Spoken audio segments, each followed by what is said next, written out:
Today we are looking at the first Yu-Gi-Oh movie, or actually the second one. The first one came out in 1999, which most people probably don't know. I'll get to that one eventually. Well, but now it's Zeit für ein Duell.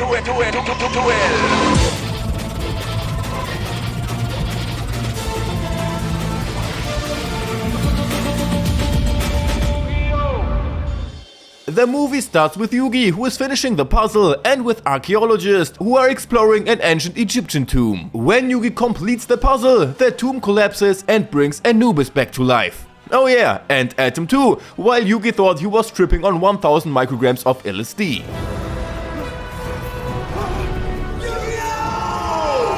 Okay, cool. I have no idea why he said it right now, but I think it's funny. Atom sends them away again, and Yugi is clueless about what just went down. Story-wise, we are here after the Battle City arc. Kaiba wants to catch up on things and once again duels Yugi, just to get another loss. And this time, things are gonna end differently, you pompous windbag. Hey, that's me. We are at the end of the duel. Kaiba summons the ultimate and powers it up with Metamorphosis, which makes it a massive 9000 attack points. Pretty good. Except Slifer's effect doesn't activate now, that the dragon should lose 2000 attack points when it was summoned, and so it should only have 2500 and after Metamorphosis only 5000 attack points. But hey, Yugi sees things a little differently anyway. There's more to power than just attack points. Whoa, this is getting deep now. But okay, go on.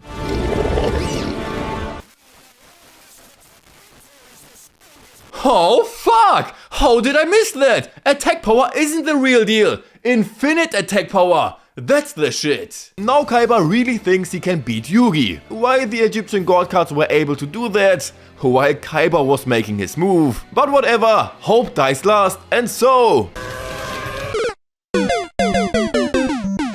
Phew! Good thing that was a simulation. Since he lost in the simulation, he fires the Yu-Gi-Oh! Scientists and takes things into his own hands. And off he goes in the Blue Eyes jet.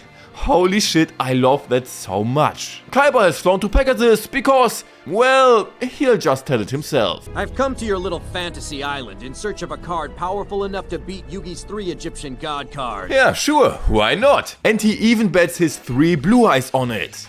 Back to Yugi and Co. Yugi is surprised by many other duelists challenging him to a duel because he's the world champ and stuff. So you can just challenge the world champ, and if you win that, you're the new world champ.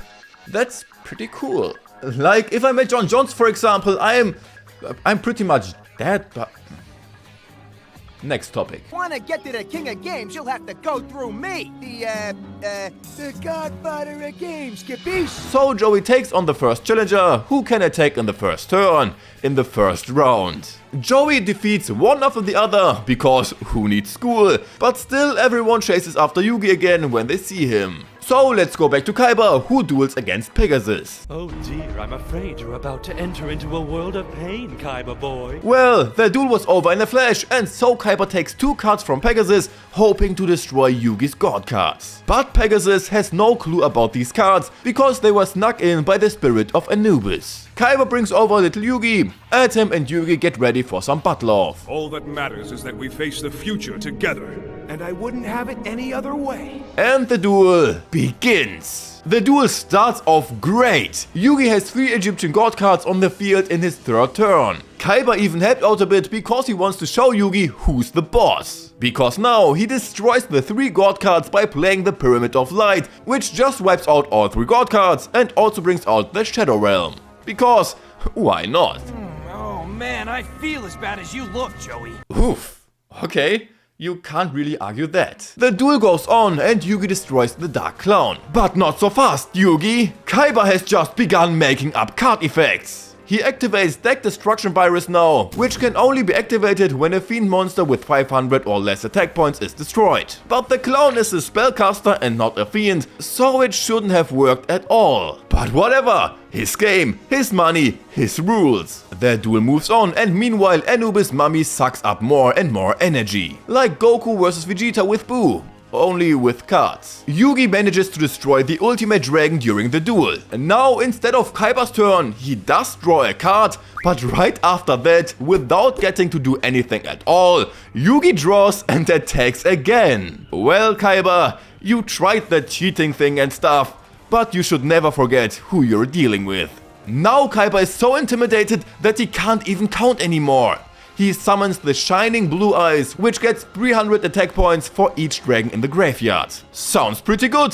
Kaiba only counts 5 though. He totally forgot the White Paladin, which would have given his Shining Blue Eyes not 4500 but 4800 attack points, which would have won him the duel against Yugi, since Yugi only had 200 life points left after he attacked with 4500. If he had attacked with 4800, well, then Yugi would have been B to the eaten. The building collapses and Pegasus shows up and saves the friends. Kaiba thinks he got that card from me, when in fact this has all been arranged by an evil lord who tried to take over the world 5 millennia ago.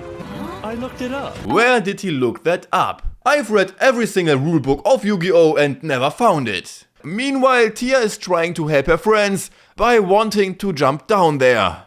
Well, makes sense to me. Or sends this dragon to the graveyard. Now my blue-eye shining dragon has more destructive power than ever before. Oh fuck, I have to send this card to the graveyard. That's not right. I really have to do that because this is kind of dumb. Kaiba did it that way too. Okay, must be the rules. Seriously, why did he rip the card? And why me?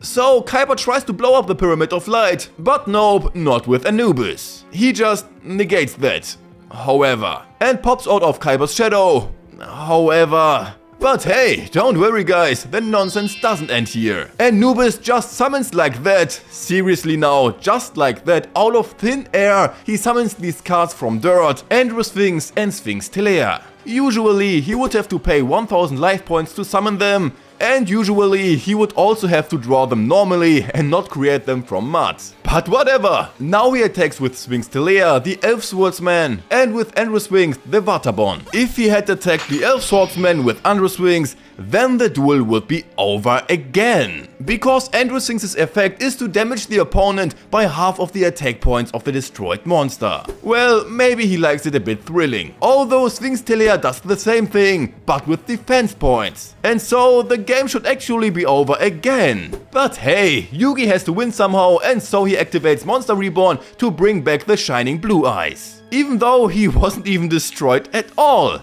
He just, from one scene to the next, completely gone. Without being tributed or destroyed or anything, he was just gone. And Yugi blows up the Pyramid of Light with the effect of the Shining Blue Eyes, just like Kaiba tried to do. But now it works, and with Kaiba it didn't work. Don't ask why, now it just works.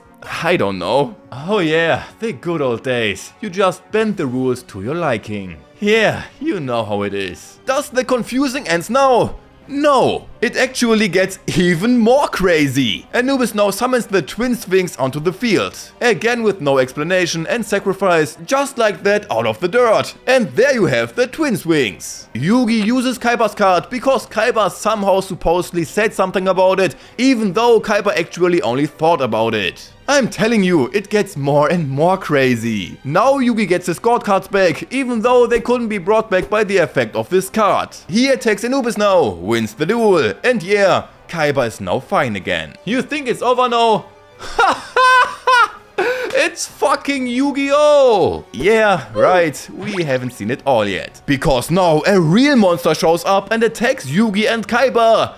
With cards? He fires a beam a second before that and blows up a wall with it, and then it just attacks the two of them with cards so that they lose their cards. Yugi lost, by the way, 2 Ras. Now Joey and Pegasus can also summon monsters, and Anubis changes a bit. And some more. Then they summon the Shining Blue Eyes and beat him with it. Yay! Not confusing at all. But they saved and stuff. No clue how, but just happened like that. Very, yeah, interesting ending. Well, I bet no one saw that coming. Well, I didn't. And you probably didn't either. And the world probably didn't either. Yeah, the world wasn't ready for this movie. But I like it, even though the movie is a bit nuts. But that's it for now with this video. I'll catch you next time, so take care, my friends.